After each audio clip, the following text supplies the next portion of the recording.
En Contexto Piso I, Carlos Penaloza, nuestras cuentas en redes sociales. Como siempre, esperamos su participación. Gracias a quienes ya nos enviaron sus saludos a través de nuestro Instagram. Y bueno, las preguntas también son bienvenidas hoy en nuestro espacio. Nuestro segundo invitado de la tarde, el diputado Pedro José Rojas. Un gusto que nos acompañe del Partido de Acción Democrática. Gracias, Carlos. Siempre contento de venir a conversar contigo y tu audiencia. Varios temas que analizar respecto a lo que ocurre en nuestro país y más allá, pero quisiéramos aprovechar la oportunidad porque lo vimos esta semana en la revisión de las informaciones que la Superintendencia de la Actividad Aseguradora emitió una alerta respecto a 24 empresas que prestan servicio en nuestro país en el área de las aseguradoras de Venezuela. Buena parte de ellas son empresas internacionales, en un contexto donde, recordemos, el año pasado acá hicimos varios programas respecto a la reforma a la ley de la actividad aseguradora, aprobada por la Asamblea Nacional en sus dos discusiones, esperando que salga publicada en Gaceta Oficial definitivamente. No se ha sabido más al respecto, sino esta alerta que se emite a 24 empresas. ¿Qué pasó? ¿Qué ha pasado respecto a este tema? Mira, sí, la ley fue muy polémica en su momento. Sí. Se trabajó a profundidad con todos los miembros de la comisión y fuera con todos los que forman parte de la vida del proceso, para llamarlo de una manera, aseguradora en Venezuela. Tanto las clínicas, los reaseguros, el seguro, las sociedades de corretaje, todo. Y se hizo un trabajo muy profundo de la ley. Yo creo que es importante decir que esa ley fue aprobada por unanimidad. Nosotros la trabajamos en la comisión muchísimo. Eso no quiere decir que se haya aprobado por unanimidad, no quiere decir que no hayamos discutido. Es que eso hay que aclararlo un poco, porque la gente a veces piensa que uno no está haciendo las cosas como son. Nosotros lo discutimos, buscamos a los expertos, porque esa materia es especial, hay que ver el problema, pero el fondo es que hay que mejorar la calidad de vida de los venezolanos y esa ley busca resolverle muchos problemas a los venezolanos. ¿Por qué te decir un seguro si tú vas para la clínica y vas a poner tu seguro y te dice la clínica, mire, sí, usted está al día con su seguro, pero su seguro no está al día conmigo, entonces yo no lo aplico? No entre tantas cosas, porque hay muchos detallitos. Caso de los deducibles, por ejemplo, deducibles, también. Claro. Entonces, ¿qué pasa? Eso ya salió de nuestras manos, eso nosotros aprobamos en segunda discusión, eso está para publicación en Gaceta Oficial. Hasta que no salga en Gaceta Oficial, pues no es ley, ¿no? Por más que esté aprobada por la Asamblea, tiene que haber publicación en la Gaceta Oficial. Yo me imagino que la superintendencia lo que está buscando es revisar todos los aspectos que tienen estas distintas empresas, pero yo lo hubiese hecho de otra manera. Yo los llamaría, los sentaría y les diría, señores, tienen tanto tiempo para adecuarse, porque tienen que ir al registro, tienen que registrarse, tienen que establecer todos los criterios que están en la ley, que ya hay bastante y ellos saben, porque ellos hemos estado hablando con todos.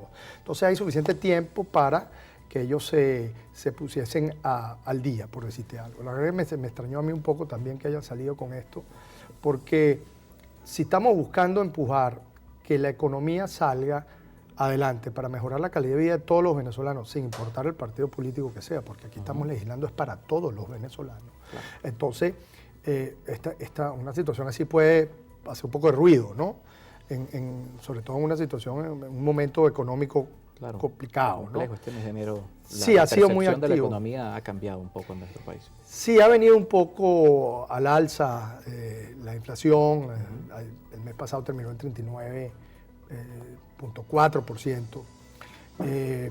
El año pasado, el último trimestre, ha podido crecer, que estamos hablando de un 300%. Entonces estamos hablando de que sí, hay muchos elementos que quizá alborotan un poco el esquema económico, crean un poco de especulación, hay especuladores de oficio, y bueno, la angustia. Tú sabes que no hay nada más miedoso que una divisa, para no decir un dólar, un euro, eso, cualquier cosa se mueve, se estabiliza. Y el Estado el gobierno ha tratado de mantener el precio del dólar relativamente accesible, pero yo creo que la forma de hacerlo no es inyectando dólares al mercado. Yo creo que es generando inversión, reactivando proyectos y megaproyectos que están paralizados y que generan realmente una cascada en la economía para trabajar. Intermediación financiera, debemos bajar ese 73% del encaje legal. Claro. Pero entonces ellos te dicen, bueno, pues si yo bajo el encaje legal, entonces me van a sacar los reales y me los cambian en dólares y se van porque no hay confianza. Entonces, es una situación compleja que todos tenemos que poner un poquito y pensar es en Venezuela y no en intereses particulares. Y creo que lo importante de reactivar la intermediación financiera es que el ciudadano, el muchachito de a pie, el emprendedor, el joven emprendedor que está inventando algo, está tratando de salir adelante, tenga un socio, un aliado en la banca nacional y que esa banca pues le preste en función de las necesidades y del negocio que está haciendo. Pero no que le dé $10.000, por ejemplo, va a pedir $10.000 el muchacho para arrancar su negocio y termina pagando al cambio pues cualquier cantidad de dólares porque te lo indexan. Entonces te dan los dólares, sí. Fíjate que el presidente autorizó de 10 a 30%. Correcto. Durante la memoria y cuenta. Exacto, sí. Entonces la superintendencia ya pasó el oficio. Entonces, ¿qué pasa? Que el muchacho va, pide la plata y cuando te lo dan en bolívares, la sacaste del banco ese día y el día siguiente ya vale menos. Fíjate lo que pasó con el presupuesto nacional. Cuando se estudió el presupuesto nacional y llegó el presupuesto nacional a la comisión, valía, por si te tenía un 100% de su valor en dólares. Más de 10.000 millones de dólares en ese momento. Así ya es. hoy está bueno, por pero debajo. es que cuando lo aprobamos ya valía el 40% menos. Entonces es un problema que hay que anclar eso a moneda fuerte o al petro o algo así. La economía hay que manejarla objetivamente y con claridad, ¿no?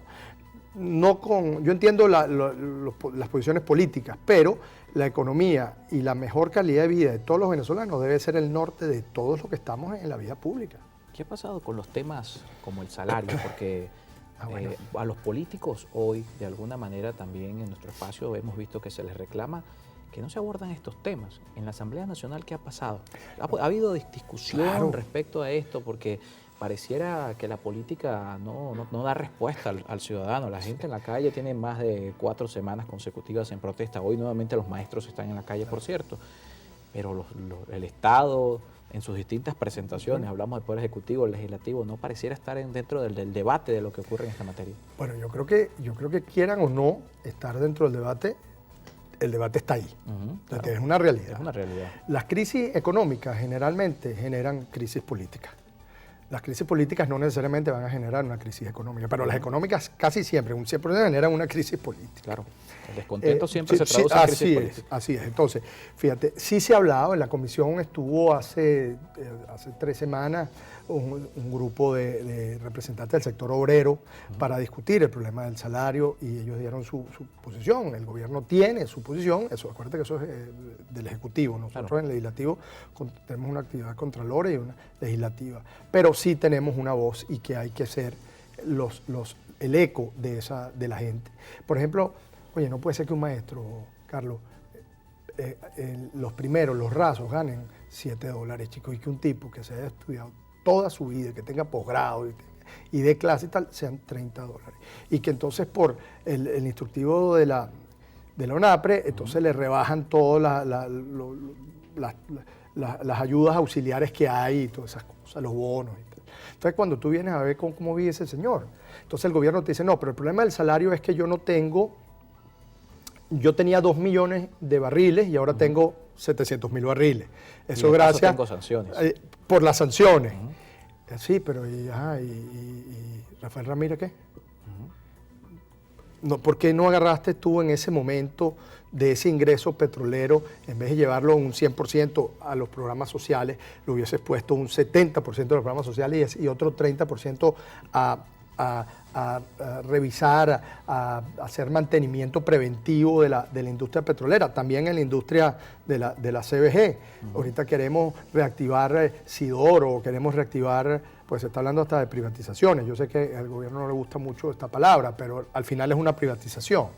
Entonces, tú prendes el horno de Sidoro y da sin luz todo Ciudad Bolívar. Claro. Entonces, el problema es resolver el problema eléctrico primero. Entonces, todo esto ha sido una cosa tras otra. Pero ¿cómo se resuelve el problema eléctrico sin dinero?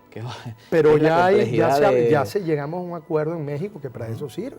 Claro. Me parece muy bueno. Dentro de esos 3.200 millones que se van a liberar, ahí está dividido en materia eléctrica, en materia social y tal. ¿Y eso qué te permite? Te permite que dentro del presupuesto, lo que tenemos establecido para esas áreas, esas partidas, autorice la Asamblea Nacional que el Ejecutivo las tome para apoyar el problema del salario.